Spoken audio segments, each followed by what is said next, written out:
በስመ አብ ወወልድ ወመንፈስ ቅዱስ አሐዱ አምላክ አሜን። በስመ አብ ወወልድ ወመንፈስ ቅዱስ አሐዱ አምላክ አሜን። በስመ አብ ወወልድ ወመንፈስ ቅዱስ አሐዱ አምላክ አሜን። በስመ አብ ወወልድ ወመንፈስ ቅዱስ አሐዱ አምላክ አሜን። ሰላም እግዚአብሔር ምስ ኩልካትኩም ይኹን። ከመይ ሓዲራትኩም ደህና ዲኹም? ኣነ ደህና እግዚአብሔር ይመስገን። ተባረኸ ተቀደሰ ቀዳመ ሰንበት ይግበረልና አሜን። እንግዲህ አቡነ ተክለ ሃይማኖት የጻድቅ መታሰቢያ ለበረከት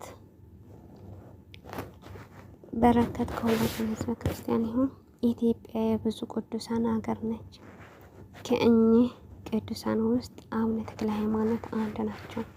አቡነ ተክለ ሃይማኖት በእግዚአብሔር ድንቅ ጥበብ በሊቀ መላእክት ቅዱስ ሚካኤል ብስራት በኢትዮጵያ ምድር በሰሜን ሸዋ አገር ስብከት ልዩ ስሙ አቲሳ በሚባል ቦታ ከአባታቸው ካህኑ ጸጋ ዘአብና ከእናታቸው ከቅድስት እግዚእ ማርያም በመጋቢት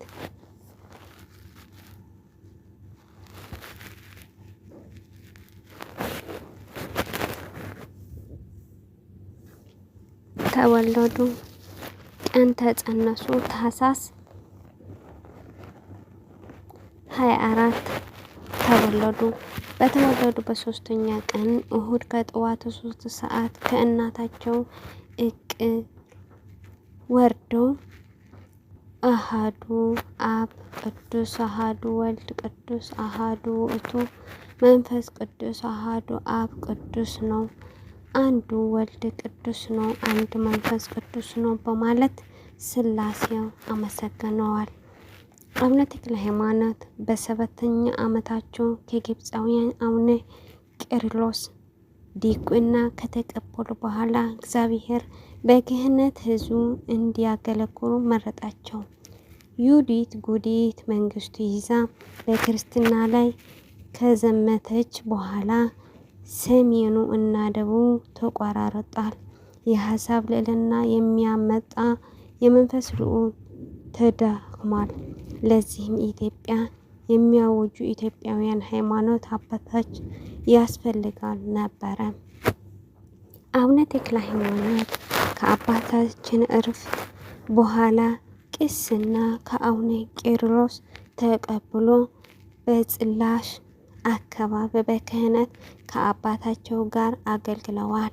አባታቸው ሲያርፍ በወንጌሉ ማንም ሊከተልኝ የሚወደድ ቢኖር ያለውም ሁለት ትቶ በመስቀሉ ተሸክሞ ይከተለኝ ያለው ቃል በመከተል ሀብታቸው ለድሆች በመጽወት ለወንጌል ስብከት ወጡ። አቡነ ተክለ ሃይማኖት በዳሞ እና በሸዋ ካገለገሉ በኋላ መጀመሪያ ደቡብ ወሎ ቦረና ወደ ነበረ ወደ ደብረ ጎል ገዳም ገብቶ 10 ዓመት በትምህርትና በስራ አሳልፈዋል። በዚህም ዋሻ ፈልፍለው አስደናቂ ሕንፃ ሰርቶ ነበረ።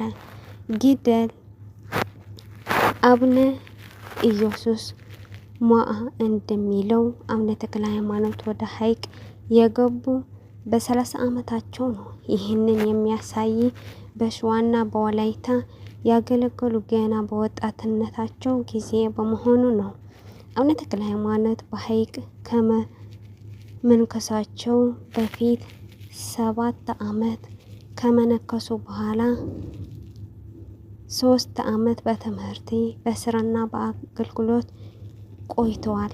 ከሐይቅ ወጥቶ በዘመኑ በስርዓትን ምንኩስናና በትምህርት ብሎ በጥበብ እንደ ከፍተኛ ደረጃ ላይ ወደ ነበሩ ወደ ደብረ ዳሞ ሄዱ።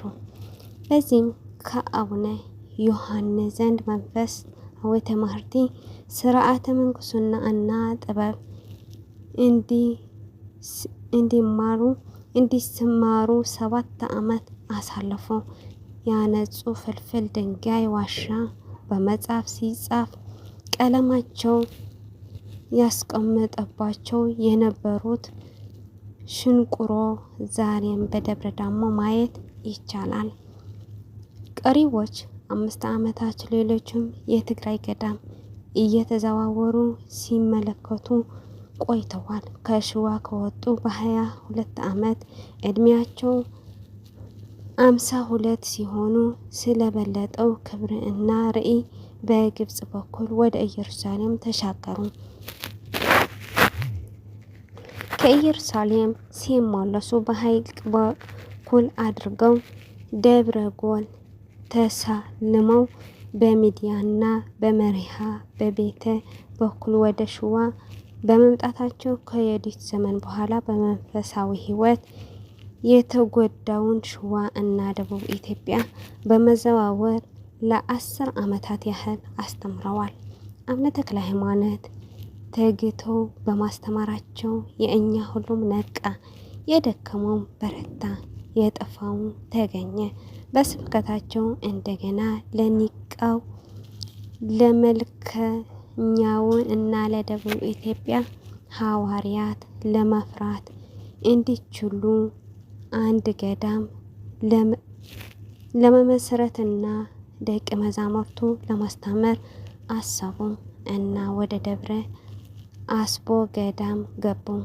ቦታውን አስተካክለው እና ከደብረ ዳሞ እና ከሐይቅ የተከተላቸው ጥቂት ደቀ መዛሙርት ይዘው ደብረ ሊባኖስ ገዳም ልክ እንደ ሐይቅ እስጢፋኖስ አገልግሎት ጀመሩ። አባታችን አቡነ ተክለ ሃይማኖት ኢትዮጵያ እየተዘዋወሩ ወንጌል በመስበክና ተአምራት በማድረግ ብዙ አሕዛብ ከአምልኮትና ጣዖት ወደ አምልኮት እግዚአብሔር ከገቢ ኃጢአት ወደ ገብረ ጸዲቅ መልሰዋል። ቤተ ክርስቲያንም አንጸዋል። አዲስ ሐዋርያት የተባሉ በዚህ ልካቸው ሲሆን ትርጉሙና አዲስ ኪዳን ወይም ሕገ ወንጌል እየተዘዋወሩ የሚያስተምሩ ሰባክ ወንጌል በክርስቶስ ስም ድንቅ ጽድቅ ተአምራትን የሚደረግ የክርስቶስ ተከታይ ሐዋርያት ማለት ነው። አባታችን ተክለ ሃይማኖት ሕይወታችን ሙሉ ለእግዚአብሔር በመስጠት ይህንን ዓለም ንቀው በጾም በጸሎት ተወስኖ በትህትናን ኑረዋል። በተጨማሪም እንደ ቅዱሳን ሐዋርያት ወንጌል በመላው ኢትዮጵያ እየተዘዋወሩ የሰበኩ በጌታችን መድኃኒታችን በኢየሱስ ክርስቶስ ስም ዲያው ስጋ በተአምር ዲያው ነፍሴ በትምህርት የፈወሱ ሐዋርያት ናቸው። አቡነ ተክለ ሃይማኖት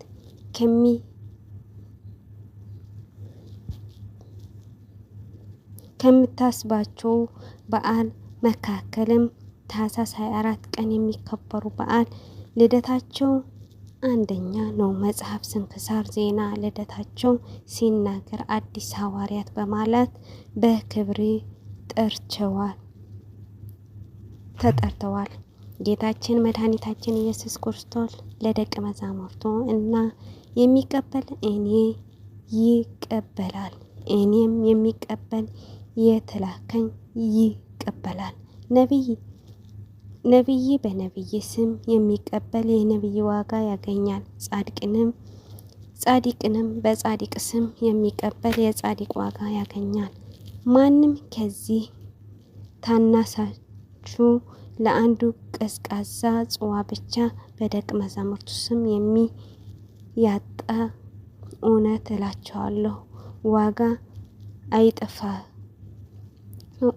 ወንጌለ ማቴዎስ በማለት የተናገረ በመለኮታዊ ቃል ኪዳን ቅድስት ቤተ ክርስቲያን መሰረት አድርጋ የአባታችን የአቡነ ተክለ ሃይማኖት በዓላት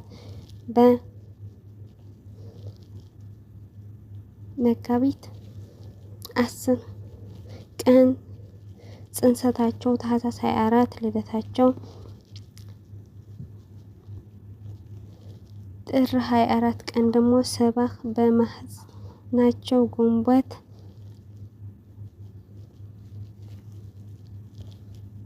ፍልስፍና እጽዋት፣ ነሐሴ يلا غني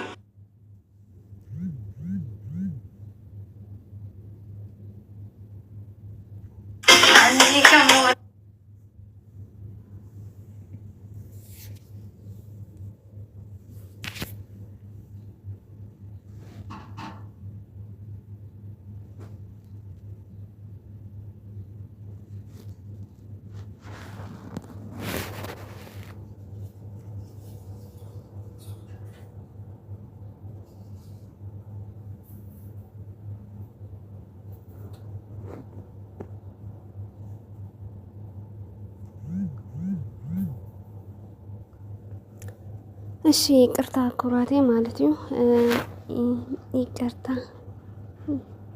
ይቅርታና መለከታዊ ቃል ኪዳን ቅድስት ቤተክርስቲያን መሰረት አድርጋ የአባታችን የአቡነ ተክለ ሃይማኖት በዓል መጋቢት